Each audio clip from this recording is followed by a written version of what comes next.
La esencia del Evangelio. El que cree en él no es condenado, pero el que no cree ya ha sido condenado, porque no ha creído en el nombre del unigénito Hijo de Dios. Juan 3:18.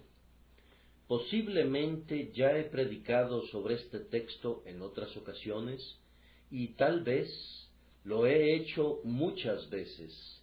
Si no es así, debí de haberlo hecho. Es toda la Biblia en miniatura. Podríamos decir muchas palabras que llenaran varios volúmenes, pues cada sílaba de este texto está plenamente cargada de significado. Podemos leerlo y releerlo continuamente, día y noche, y siempre encontrar alguna enseñanza fresca en él. Es la esencia del Evangelio, un resumen de las buenas nuevas.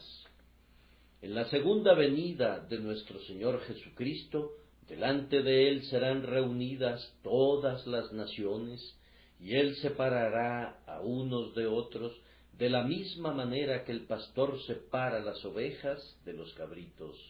Esa no será, sin embargo, la primera vez que la presencia del Señor Jesús sea la causa de separación. Siempre es así donde quiera que Él va.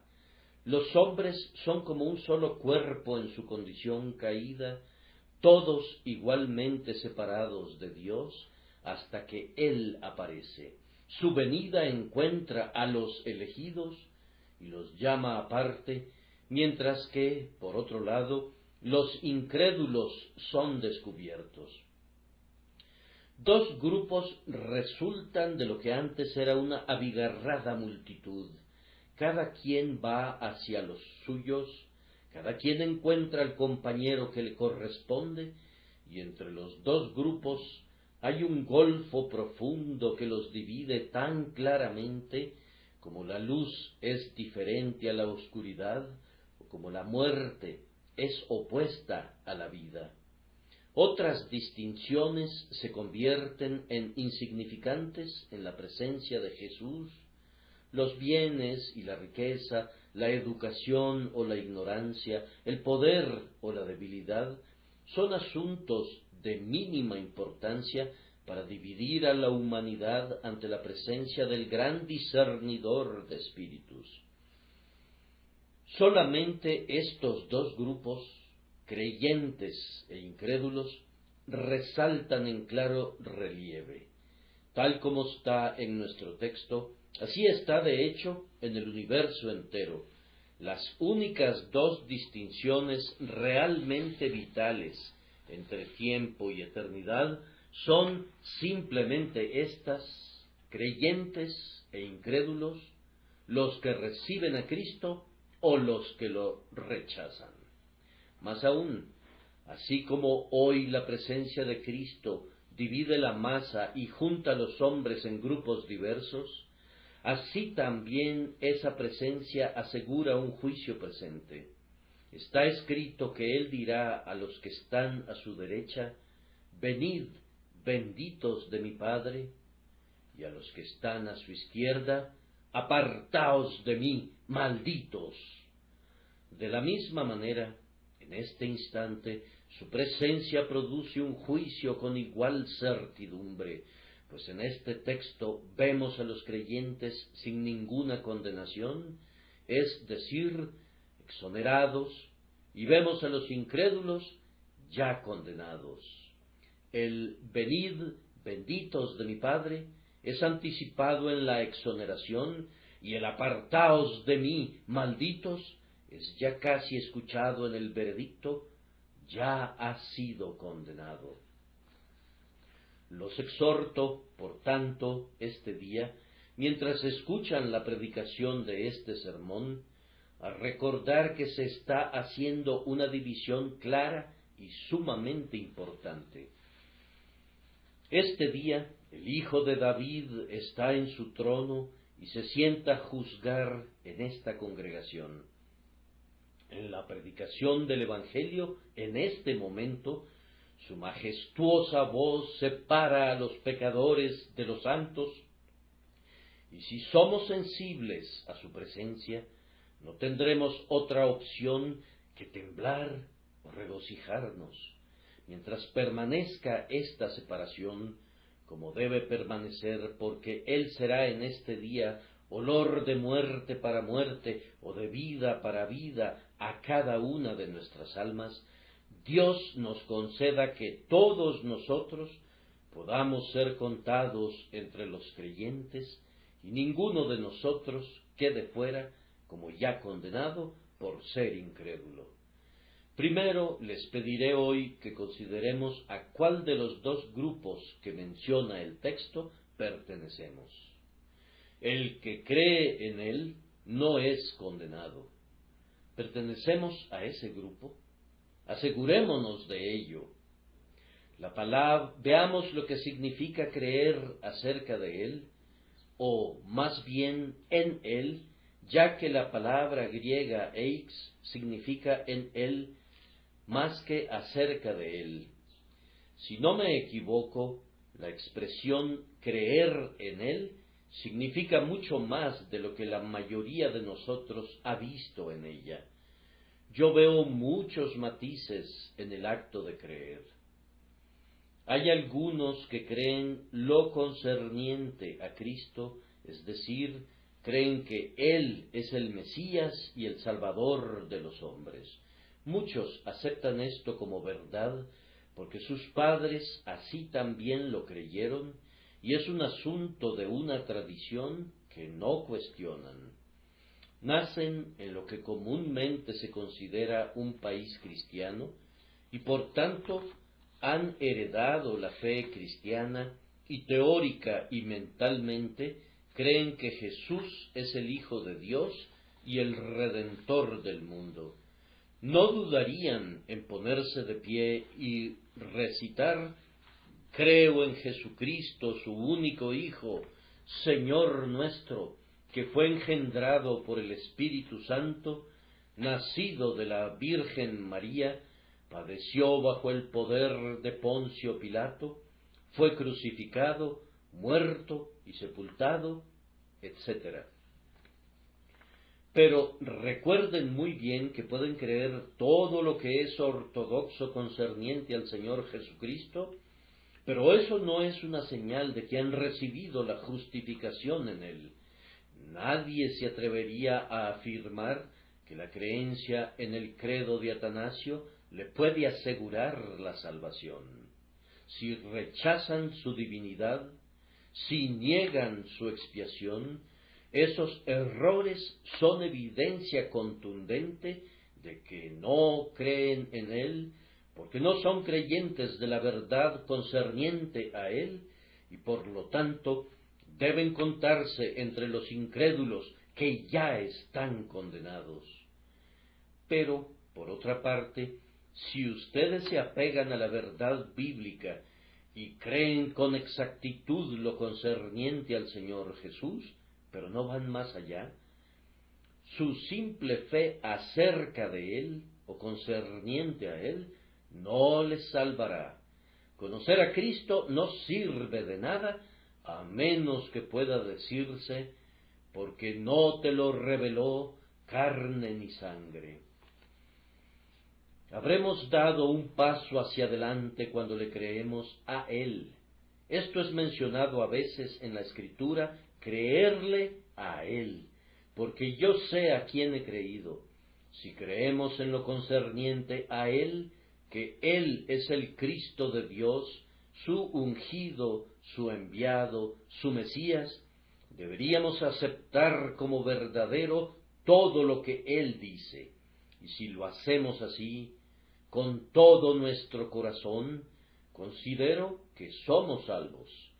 Pero podemos pensar que así lo hacemos y mentalmente dar nuestro asentimiento a su enseñanza, y aún así, a pesar de ello, podríamos no haber alcanzado todavía la salvación. Podríamos ser aún incrédulos condenados, a pesar de que pensemos y digamos y profesemos que creemos en Él. Frecuentemente en la Escritura hay otra forma de creer que gira alrededor de la palabra griega epi, creer basándose en él. Algunos traductores han usado la palabra en, insertándola en el texto, pero el significado del griego es algo diferente. Hay diferencia entre creer basándose en él y creer en él. Creer basándose en Jesús es ciertamente una fe salvadora, porque el que cree basándose en él no será confundido. Creer basándose en él es, de alguna manera, apoyarse en él, es recibirlo como Dios lo ha establecido y, por tanto, es hacerlo el fundamento de nuestra fe. Creyendo lo concerniente a él y creyéndole a él, venimos luego a reposar apoyándonos en él, convirtiéndolo en nuestra confianza. Creemos que nos puede salvar, confiamos en que él nos salva, y esta es la esencia de la fe salvadora, creer basándonos en el Redentor designado. Pero en este caso en particular, nuestro texto habla de creer en él, y esto es algo más que creer basándonos en él. Todo aquel que realmente crea basándose en Cristo, en poco tiempo vendrá a creer en él. Pero hay un crecimiento. Creer en él es más que creer basándose en él. ¿Cómo es eso? Si yo creo completamente en un hombre, ¿cuál es el resultado de ello? ¿Es él abogado y yo tengo un problema legal? Entonces le confío mi caso. Dejo el asunto en sus manos sin ningún temor, puesto que yo creo en mi abogado. Bien, hasta aquí eso puede ser creer basándose en él. Pero a continuación me da directrices y reglas de acción. Si yo creo en él, ciertamente seguiré esas reglas al pie de la letra, estando plenamente convencido de que el resultado será bueno.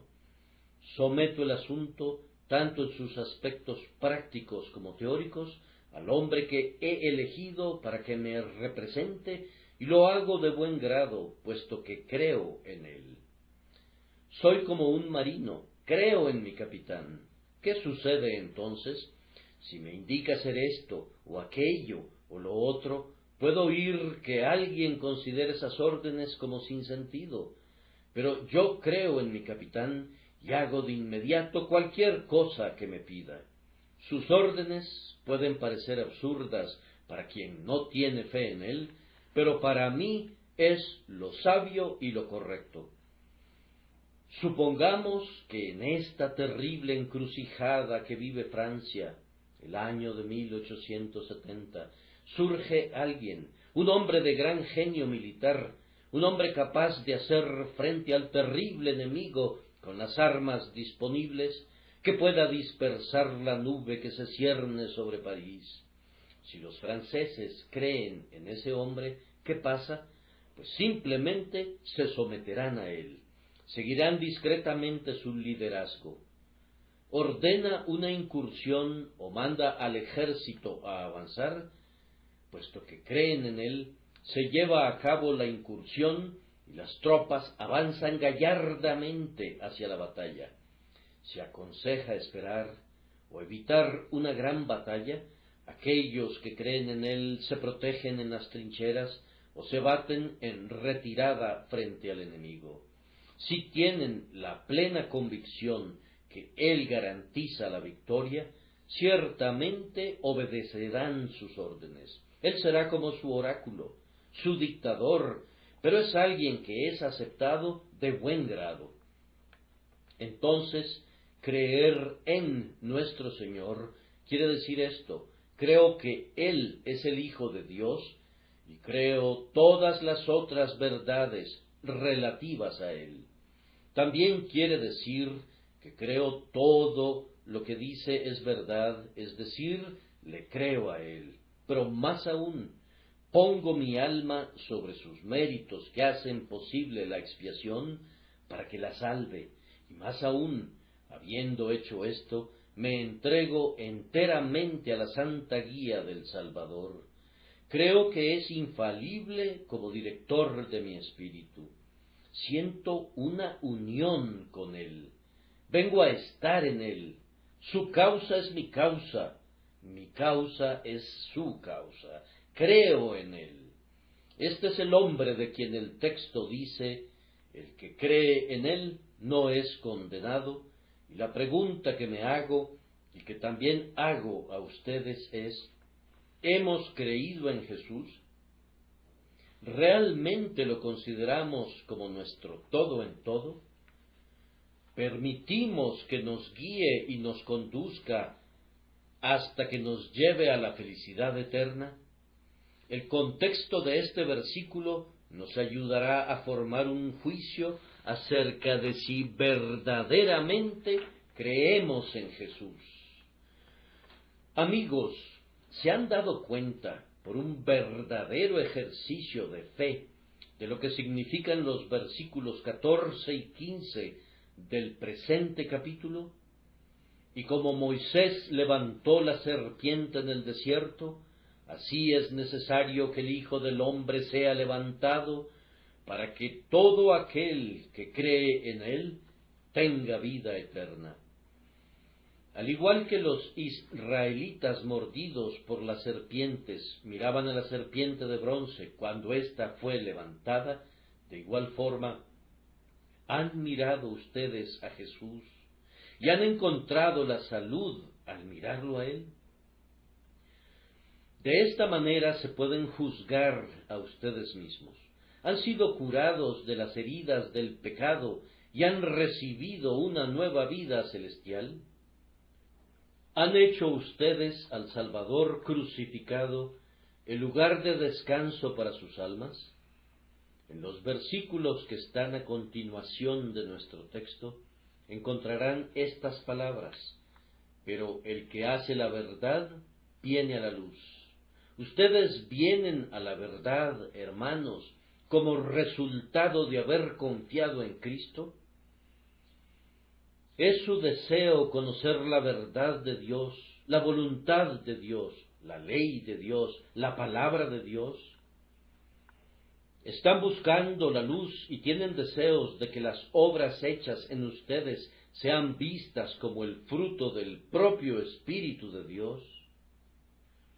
¿Pueden evaluarse ustedes mismos de conformidad con esto? Decir confío en Cristo es en vano si nunca lo han visto con la misma mirada infantil con que los israelitas miraban a la serpiente de bronce. Igualmente sería en vano profesar ser un creyente en Él, a menos que se desee la luz. Pueden permanecer parcialmente en la oscuridad, como indudablemente lo están, pero ¿buscan más luz? ¿Buscan a Dios? ¿Buscan la verdad? ¿Buscan la justicia? Por medio de esto pueden saber si el Padre les ha dado una nueva vida, si con cierta certeza son el nuevo hombre que no huye de la luz, sino que la busca, no huyendo, no escondiéndose de la palabra de Dios, porque sus obras son malas, sino que como sus obras son verdaderas, buscan recibir más luz, para que sus obras puedan ser hechas manifiestas a su propia conciencia como verdaderamente realizadas por Dios en su alma. La consideración que acabo de proponer la vamos a retomar ahora en relación con el segundo grupo. ¿Somos nosotros incrédulos? Me temo que algunos de mis oyentes lo son. Si ese es el caso, les podría ayudar mucho saber dónde se encuentran y qué son. Pero el que no cree ya ha sido condenado. Algunas personas son muy inconsistentes porque, aunque no creen en Cristo Jesús, es decir, no le confían sus almas a Él, ni se entregan en obediencia para servirle a Él, sin embargo, creen en relación con Él, que es el Cristo de Dios, y si Él se encontrara aquí hoy y les hablara, creerían en sus palabras, aunque no se podría decir que creen en Él para convertirse en hacedores de sus palabras. Es sumamente extraño que crean que Él es el Hijo de Dios, pero que no confíen en Él, que sepan que lo que Él dice es verdad, y que a pesar de advertirles de la ira venidera, ustedes se queden muy tranquilos en una fría indiferencia y no busquen la salvación que Él da. En vez de ver a la serpiente de bronce, ustedes actúan como los israelitas lo hubieran hecho si hubieran buscado otro remedio. Ustedes no han creído en Cristo, pero si tuvieran el menor convencimiento de que necesitan un Salvador, supongo que su propio sentido común les haría buscar uno. Por tanto, ustedes buscan evidentemente una salvación diferente de la que Cristo obtiene. Rechazan lo que Dios ha ordenado para encontrar algo propio de ustedes mismos. Hay un solo Salvador, ese Salvador en el que ustedes quieren creer, pero lo están rechazando para su propia destrucción. Hoy cierran sus ojos a la única luz, y aunque a veces echan de menos la luz, aman las tinieblas más que la luz, y continúan en el rincón oscuro donde se encuentran. Oscuro, oscuro, oscuro, porque no aceptan que se les regañe. Les resulta intolerable que el Evangelio toque sus conciencias a la manera de un punzón y les llame la atención por todos sus pecados. Hasta este momento permanecen incrédulos y amando la oscuridad. Les ruego que busquen y miren. Mientras este corazón que les dirige la palabra tiene piedad de ustedes, confío en que el corazón de Dios también tenga piedad de ustedes y que abandonen su condición de incrédulos y puedan ser contados entre los creyentes en Cristo. Suficiente para este primer encabezado, que dejo para su sincera consideración, esperando que no lo traten con ligereza. Ahora, en segundo término, brevemente, consideremos la condición del creyente. El que cree en Él no es condenado. ¡Qué frase tan llena de gozo es esta! Siempre y cuando tengan la seguridad de que creen en Jesús, saboreen sin prisa y sin término esta frase en su alma, mis hermanos. ¿No es delicioso pensar que hemos recibido este texto de la propia boca de Dios por inspiración y ver que esa inspiración es admirable porque no sólo del Espíritu Santo, sino que también del propio Jesucristo hemos recibido la dulce seguridad de que no son condenados? ¡Cuánto gozo, cuánta paz debería traer este texto a sus almas! Déjenme mostrarles brevemente cómo escapa el creyente de la condenación. El que cree en Él no es condenado. Una razón es que Él no se ofrece para ser juzgado. El que cree en Cristo no se presenta para ser procesado. Dice: no, mi Señor, no tengo ningún argumento ante ti. Me declaro culpable. Yo confieso mi condenación. No hay necesidad de que yo sea juzgado. Seas tú reconocido justo en tu palabra y tenido por puro en tu juicio. El juez se sienta a un lado y el prisionero está de pie frente a él, puesto que sus condiciones son diferentes. Pero Fíjense bien, en este caso, el prisionero abandona su lugar, no acepta el juicio, se arroja a los pies del juez, reconoce que la sentencia que le corresponde es justa y se declara culpable. Habiendo hecho esto, el creyente ve que la sentencia que él mismo reconoce y confiesa como justa ha sido colocada sobre su garantía y cree en esa garantía. ¿Qué cree acerca de él? Que Dios, para poder engrandecer su justicia y su gracia, estaba en Cristo Jesús, y que el Hijo de Dios fue clavado en la cruz, y se desangró y murió el justo por los injustos, para llevarnos a Dios. El creyente confiesa que la sentencia es justa, y por tanto coincide con Dios. Pasa a la luz, y sus obras son censuradas, y él acepta la censura como verdadera. Después mira a la cruz y dice: esta misma sentencia que yo suscribo con mi propia mano como justa, ha sido dictada en contra de mi gloriosa y bendita garantía, el unigénito del Padre, y él ha sido castigado en mi lugar, y por lo tanto yo he sido liberado, puesto que Cristo, mi rescate, murió. Así es como el creyente no es condenado. Él acepta su condenación, pero ve cómo ésta recae en su garantía. Así es como recibe la paz. La justicia de Dios le habría turbado su mente.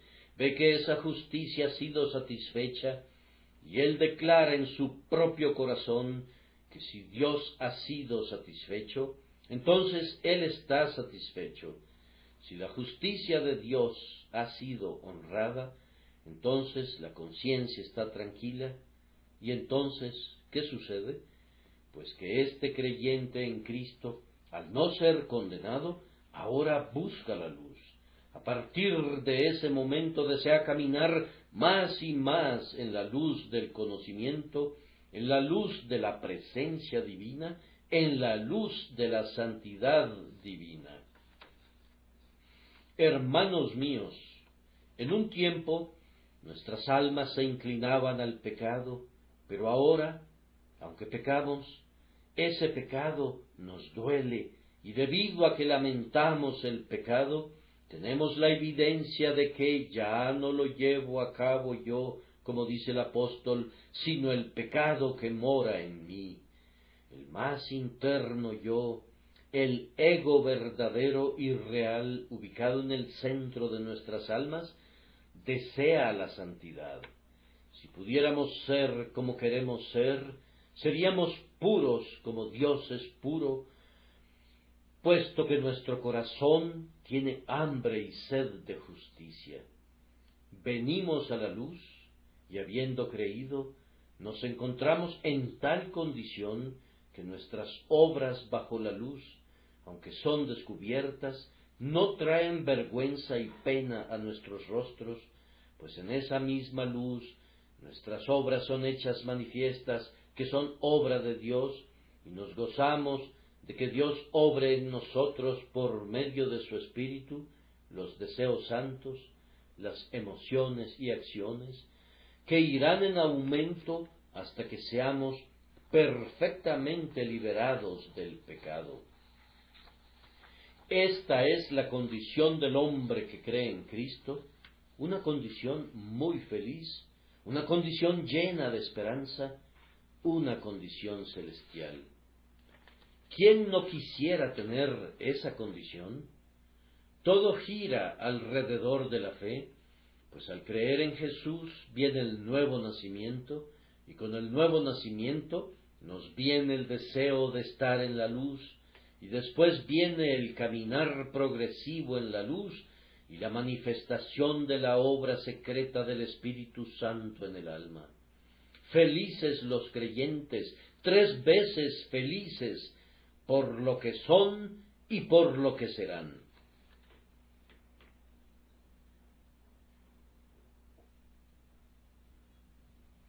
Y ahora, como tercer punto, viene nuestro trabajo más solemne.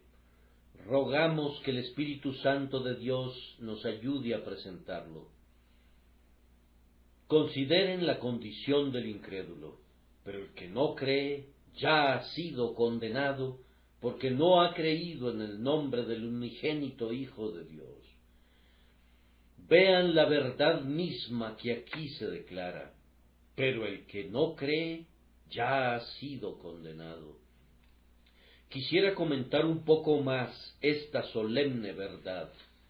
En primer lugar, Él se ofrece a sí mismo para juicio, porque no ha creído en el nombre. ¿Cuál es el nombre? Es el Salvador, Jesús.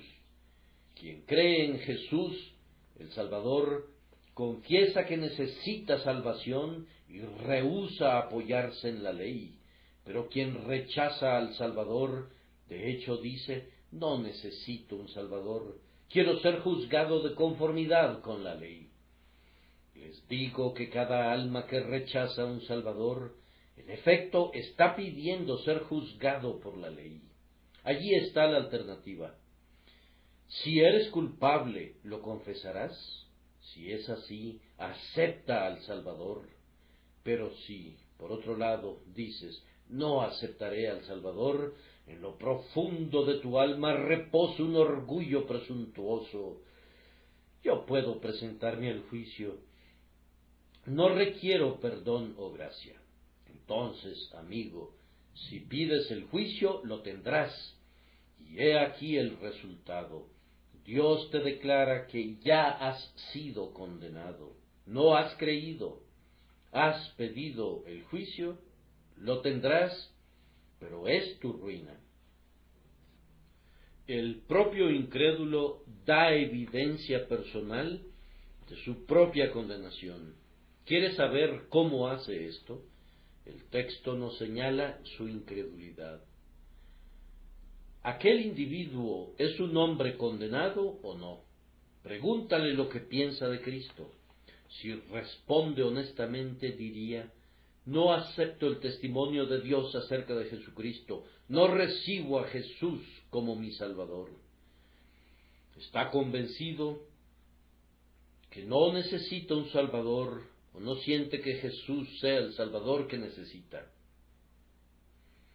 Rechaza el testimonio de Dios en relación con Cristo. ¿No es eso suficiente para condenar a un hombre? Si un hombre cometiera un robo o un asesinato en la propia presencia del juez, se condenaría a sí mismo. Pero ¿acaso no es una ofensa mayor que esa en la propia presencia de Dios despreciar a su Hijo al declarar su obra y su sangre prácticamente innecesarias?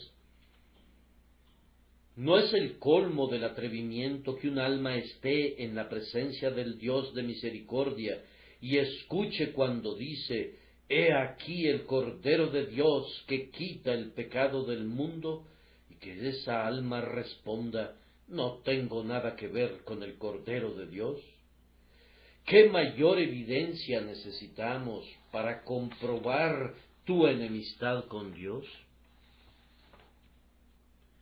Quien no quiere creer en Cristo, mataría a Dios si pudiera.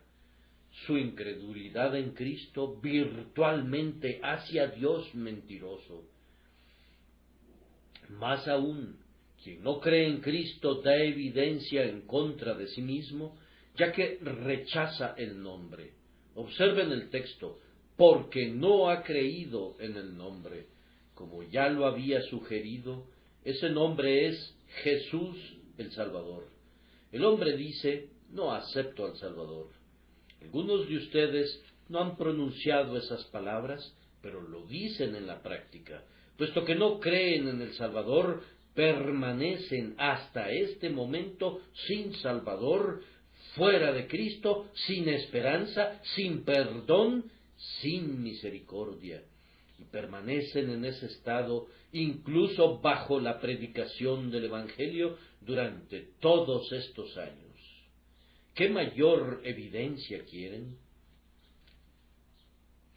Cuando un hombre rechaza a Dios, y más aún como Salvador, debe estar terriblemente envenenado en contra de Dios. Si Dios unge a Cristo como Rey, y yo lo rechazo, ese rechazo muestra que Dios no me agrada. Pero si Dios lo designa como Salvador, enteramente por su misericordia y bondad, y yo lo rechazo, entonces debo de tener en mi alma una sorprendente y profunda enemistad en contra de Dios. Por medio de esta clara prueba, yo me condeno a mí mismo. Hermano mío, si analizas el texto nuevamente, verás que el incrédulo rechaza a una persona sumamente exaltada, porque no ha creído en el nombre del unigénito Hijo de Dios. Quisiera encontrar las palabras adecuadas para expresar un pensamiento que me agobia, no solamente en este momento. La iniquidad más monstruosa que pueda imaginarse es que los hombres se rehúsen a creer en Él, puesto que Dios envió un Salvador, y ese Salvador es el unigénito Hijo de Dios, el Señor de cielos y tierra, sin el cual no hubiera sido hecho nada de lo que ha sido hecho, quien vino con un testimonio de amor, del amor de Dios por los pecadores, y selló ese testimonio con su sangre. No puedo ni siquiera ver que el propio Satanás, con toda su blasfemia, haya llegado hasta ese punto, pues nunca se encontró en la situación de poder rechazar al unigénito Hijo de Dios como un Salvador. Cuando los hombres rechazaron a Moisés, perecieron sin misericordia, ya que él era enviado de Dios. Pero cuando un hombre desprecia al unigénito Hijo de Dios, en quien habita corporalmente toda la plenitud de la deidad, podemos decir con toda propiedad que no busquen testigos en contra de ese hombre, no investiguen los detalles de su vida pasada. Esta evidencia es suficiente. Si no ha creído en alguien como éste, ya ha sido condenado. No hay ninguna necesidad de juicio. Su misma incredulidad es la más vil de las traiciones. El pecador es condenado por su propia boca. Oh pecador, ¿no te das cuenta del alcance de todo esto? El Señor de infinita misericordia, para que no perezcas, ha establecido un maravilloso camino de salvación que ha sorprendido a querubines y serafines y que ha hecho que el cielo resuene con cánticos. Y todo esto tú lo rechazas completamente. El plan estupendamente concebido se resume así: que el Creador fuera el que sufriera para que la criatura rebelde pudiera escapar, que el infinito viniera a este mundo y sufriera vergüenza para que el culpable saliera libre, y todo lo que se te pide, todo lo que se requiere de ti, es que te sometas para ser salvado por este plan. Todo lo que debes hacer es confiar en Jesús, que es divino, que también es hombre. Simplemente confía en que Él te salve. No confiarás, no confiarás, señores, despreciarán al amor todopoderoso, pueden dar la espalda a esa misericordia sin límites. Entonces, ¿qué podré decir de ustedes, sino simplemente lo que el texto dice? Ustedes se condenan a sí mismos, ustedes ya han sido condenados. Ustedes deben ser infinitamente malos, ustedes deben ser enorme, monstruosa, diabólicamente enemigos de Dios. De lo contrario, ¿no tratarían con tanta ligereza una bendición?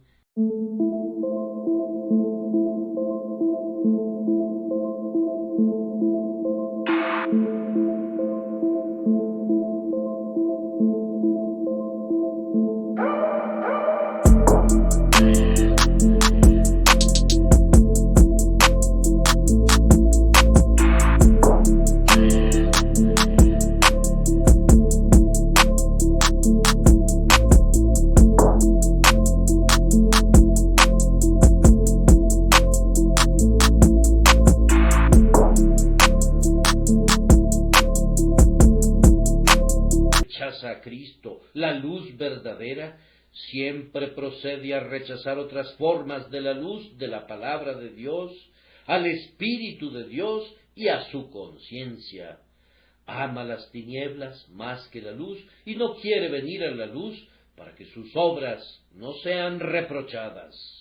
Ustedes apagan el Espíritu, sé que así es si rechazan al Salvador. Prestan oídos sordos a su conciencia, hacen violencia a su propio juicio, no desean aprender la verdad de Dios. No es posible que ustedes sean genuinos buscadores de la luz si rehúsan recibirlo a Él, que es el sol central de la verdad. Su continuado rechazo de la luz es evidencia que confirma que ustedes ya han sido condenados, aunque su incredulidad es en sí misma una evidencia suficiente. Y ahora, solemnemente, y en el nombre del que vive y estaba muerto y vive por siempre, hablando en nombre de ese Cristo que aunque fue muerto una vez, ahora se sienta a la derecha de Dios, les pido a los que pertenecen a este segundo grupo que presten atención a estas palabras simples, pero cargadas de advertencias. Oh incrédulo, te ruego que consideres que la condenación que ya ha sido pronunciada sobre ti no es simplemente un asunto de forma. Nuestros jueces pronuncian algunas veces sentencias sobre un cierto tipo de criminales, y la sentencia es registrada, aunque no exista la intención que la sentencia sea ejecutada. Pero del tribunal de Dios nunca sale una sentencia que sólo pretenda alarmar. Ustedes ya han sido condenados, y tan cierto como que ustedes viven, y tan cierto como que Dios vive, Él no permitirá que su palabra se convierta en una letra muerta. Esa sentencia no será una amenaza inútil, pero en sus propias personas ustedes conocerán cuál es el poder de su ira. ¿Quién conoce el poder de tu ira?, dice el salmista. Sólo la conocen los que la sienten, y en breve ustedes la sentirán, pues la sentencia ciertamente será ejecutada. El Señor tiene el poder para cumplir la sentencia en este instante o en cualquier otro momento. ¿Qué poder tienes para oponerte? ¿A quién tienes que pueda ayudarte para enfrentarte a Él? Te encuentras totalmente en sus manos. No puedes encontrar ninguna vía de escape de la prisión. Si te remontas al cielo, allí está Él. Si te desplomas al infierno, allí está Él. El universo entero no es más que una gran prisión para un enemigo de Dios. Ni puedes escaparte de Él, ni puedes resistirlo a Él. Si tus huesos fueran de granito y tu corazón de acero, sus fuegos derretirían tu espíritu. Frente a Él no podrías resistir más de lo que lo hace la paja ante el fuego o el polvo ante un remolino de viento. Ojalá verdaderamente pudieras sentir esto y desistir de tu insana rebelión. Recuerda que no tienes ninguna promesa de parte suya de que no ejecutará la sentencia de su ira en este mismo día. No tienes ninguna garantía, ni de su palabra, ni de sus ángeles, que te dé la confianza de que Dios haya suspendido la sentencia aún para la hora que viene. Estás viviendo por su paciencia, todavía sin castigo por la soberanía divina. Algunos se enfurecen en contra de la soberanía, pero en este caso no es la justicia la que te libra, es simplemente la voluntad de Dios que temporalmente te guarda del infierno. Me dices que nada hace peligrar tu vida por el momento, pero ¿cómo lo sabes? Las flechas de la muerte a menudo vuelan de manera imperceptible. En 2 ocasiones me ha tocado predicar en congregaciones cuando los invisibles dardos de la muerte se clavaron en alguien de mi audiencia, de tal forma que 2 personas han muerto mientras escuchaban la palabra del Evangelio. Dios no necesita de un milagro para ejecutar su sentencia en este mismo instante. No necesita cambiar el orden natural de los acontecimientos para que tú mueras instantáneamente. Si Él así lo quisiera, la destrucción de tu alma podría tener lugar en este preciso instante y en este mismo lugar sin que se requiriera el menor esfuerzo de su parte. Recuerda con profunda preocupación que Dios está airado contigo ahora. Esta afirmación no es una invención mía. Está escrito por la pluma de la inspiración que Dios emite sentencia cada día. Si el impío no se arrepiente, afilará su espada, ha dispuesto su arco y lo ha preparado. Dios está más airado con algunos de ustedes de lo que está con algunos condenados en el infierno. ¿Les sorprende esta afirmación? Pero os digo que en el día del juicio el castigo será más tolerable para la tierra de Sodoma que para ti. Los pecados que ustedes ya han cometido son mayores que los de Sodoma y Gomorra, y la ira es proporcional a la culpa. Un Dios airado los sostiene sobre la boca del infierno, y la justicia demanda que ustedes sean tragados allí, y nada excepto su voluntad misericordiosa los mantiene sin caer allí. Él solo tiene que quererlo, y tú, que ya has sido condenado, estarías para siempre donde el gusano nunca muere y el fuego no es apagado nunca antes de que la manecilla del reloj se vuelva a mover.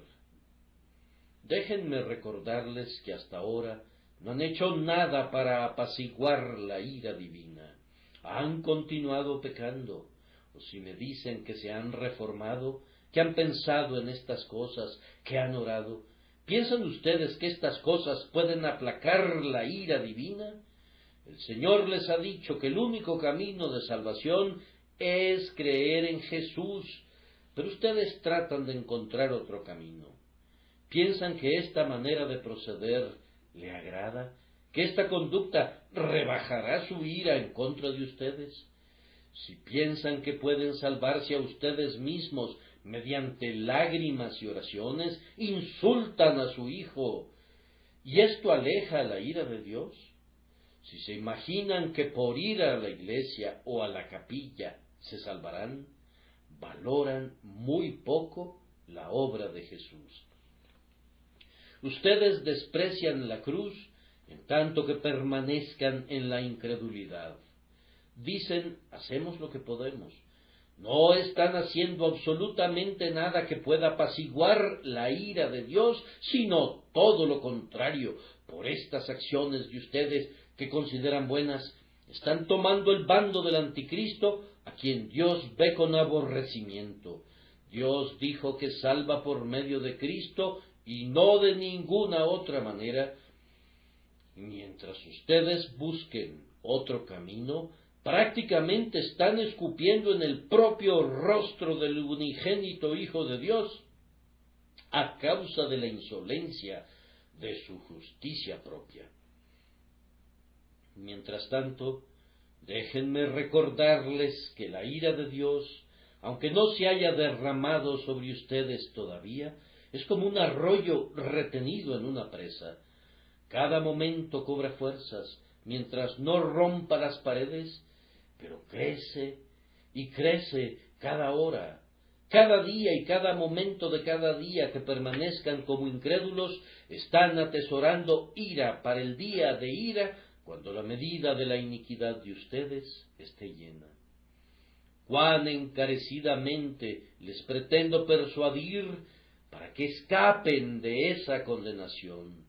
Si piensan que ser condenados por Dios es una trivialidad, desengañen sus almas, pues quienes han pasado por donde la sentencia es ejecutada, si pudieran regresar a ustedes, no necesitarían hablar para contar sus horrores. La simple vista de ellos les convencería de que la perdición es una cosa terrible. En sus frentes debe recaer la ira de Dios, quien, al suavizar el castigo, se convierte en el medio del endurecimiento de los pecadores en sus pecados. Nuestro pensamiento no tiene ningún poder para imaginar lo que es la ira de Dios. Ningún idioma, aunque haga retumbar los oídos, puede expresar completamente esa ira. Incrédulos, yo no podría engañar sus almas, haciéndoles creer que es algo sin importancia caer en las manos del Dios vivo. ¡Oh, arrepiéntanse! ¡Arrepiéntanse! ¡Arrepiéntanse! ¿Por qué han de morir? Si tienen tantas razones para recibirle, ¿por qué habrían de rechazarle? ¿No ven que el mejor argumento para amarle es su propia persona? El Cristo de Dios debe ser digno del afecto de nuestros corazones. Su trabajo en la tierra debería ganar nuestra confianza si no estuviéramos locos, me parece, pues Él vino para salvar, para perdonar, para pasar por alto los pecados del pasado. Entonces, ¿por qué toman partido en contra de Él? Y haciendo esto, atraen sobre sus cabezas la ira de un Dios airado. Déjenme enseñarles la ruta de escape. La única ruta de escape para cualquier hombre o mujer que lee este mensaje es creer en Jesucristo. Alguien dice, estoy orando para eso. Mi texto no dice nada parecido. Voy a pensarlo. Piénsalo, y mientras lo pienses te vas a ir al infierno. Inmediata fe en el nombre de Cristo de Dios es lo que pido de ustedes, en mi carácter de embajador de Dios. Inmediata e instantánea fe en Jesús. Miren el emblema del ministro del Evangelio y de su mensaje. Moisés levantó la serpiente de bronce en el desierto y la puso sobre un asta en el mismo centro del campamento, cuando muchos morían a su alrededor. Ellos eran mordidos por las serpientes. ¿Y qué fue lo que Moisés les declaró como remedio? Les dice que miren y vivan. Algunos de ellos lo pensarán, algunos lo considerarán, otros harán oraciones al respecto, pero Moisés no tiene el encargo de consolar a ninguno de estos. Su mandamiento único es que miren de inmediato. No tiene ninguna promesa para aquellos que no quieran mirar. De la misma manera Jesús es levantado entre ustedes. Hay una vida en una mirada, vida ahora mismo, vida en este instante. No les puedo garantizar que la mordida de la serpiente no será su eterna ruina si se demoran, aunque sea una hora. La palabra única del profeta es: miren ahora. Hoy Dios en su misericordia envía a cada uno de ustedes este mensaje. Antes Dios pasó por alto los tiempos de la ignorancia, pero en este tiempo manda a todos los hombres, en todos los lugares, que se arrepientan. Él envía el mensaje de su evangelio. Cree en el Señor Jesús y serás salvo. No puedo estar seguro de que este mensaje se pueda repetir ante ustedes nuevamente. He aquí ahora el tiempo más favorable. He aquí ahora el día de salvación. Cada momento que permanecen en la incredulidad, están pecando contra Dios por esa misma incredulidad. No puedo aceptar, por tanto, que esperen siquiera un momento. Jesús es Dios, se hizo hombre, murió, vive y les invita a confiar en Él, prometiendo que ustedes vivirán. Confíen en Él ahora, entonces. Él es digno de su confianza. No pequen contra Él, no pequen en contra de sus propias almas al rechazarlo a Él. Recuerden que lo que Moisés levantó era una serpiente, la imagen de las mismas serpientes que los mordían. ¿Eran curados cuando miraban a lo mismo que los había envenenado? Seguramente que sí, eran curados. ¿Qué es eso que te ha envenenado, pecador? Es la maldición del pecado. ¿Qué es lo que hoy levanto en el Evangelio? Es a Cristo hecho maldición por nosotros. Él toma sobre sí nuestro pecado, aunque en Él no hubo pecado, fue hecho pecado por nosotros. Y si confías en que Él sea tu ofrenda por el pecado, que sufra por ti, que sangre por ti, y confías de tal manera en Él para tomarlo de aquí en adelante como tu norma, resolviendo seguir al crucificado que ha sido levantado durante toda tu vida hasta que te lleve al mismo Cristo en el cielo, no estás condenado. Pero si Jesús es levantado y tú rehusas creer, la culpa sea sobre tu cabeza. Lo digo con temblorosa solemnidad, la culpa sea sobre tu cabeza. Estas palabras mías, incrédulos, serán prestos testigos en contra de ustedes en el último gran día.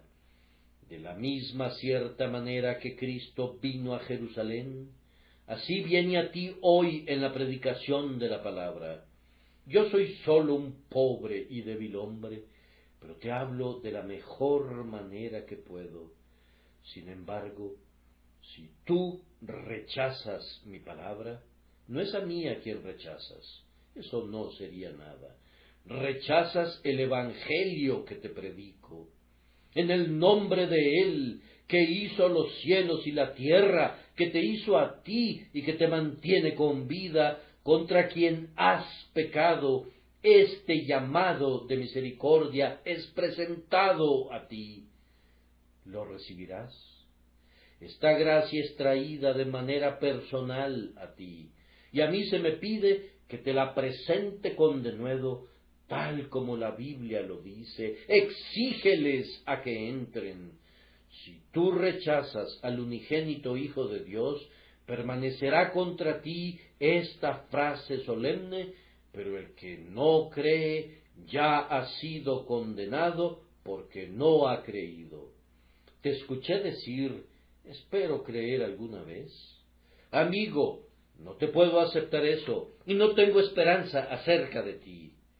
Espero arrepentirme algún día. Cuando hablas así, pierdo toda esperanza acerca de ti.